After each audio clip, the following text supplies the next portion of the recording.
Huwa fatt magħruf li s-sajf kien se jkun wieħed ta' sfidi kbar għall-operaturi li jaħdmu fis-settur tal-lukandi għal ħwienet li jiddependu mit-turisti għal dawk li jikru l-karozzi, ir-ristoranti u kumplessi kummerċjali li kienu kważi jgħixu bil-wasliet tal-barranin f'pajjiżna.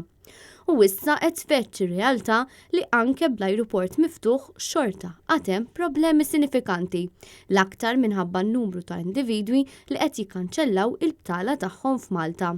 Ma' dawn jingħaqdu wkoll operaturi turistiċi li s-soltu jġibu l-eluf lejn pajjiżna iżda f'dawn ix-xhur mhux se jġibu lil ħadd. Waħda minn dawn hija l-kumpanija tal-ivvjaġġar Jet2 Holidays li għażlet li tikkanċella il-bookings kollha li kienu saru lejn Malta.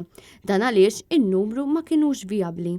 F'komunikat intern li Net News ra kopja tiegħu, il-kumpanija stqarret li minħabba li diversi persuni kienu qed iħassru l-vaganzi tagħhom u s-servizz li kellhom ibbukjat ma' Jet2, il-kumpanija kellha tieħu deċiżjoni b'mod immedjat. Dan l-operatur li hu bbażat fir-Renju Unit diġà avża lil-lukandi f'Malta biex iħassru l-bookings li hemm pendenti għall bqija tas-sajf. Fi kliem sempliċi, dawn it-turisti mhux se jkunu qed jaslu f'pajjiżna. Jidher li mir-Renju Unit id-domanda l-vjaġġar hija waħda baxxa ħafna. Dan hu dovut ukoll għal fatt li ċertu żoni reġgħu qegħdin taħt lockdown parzjali.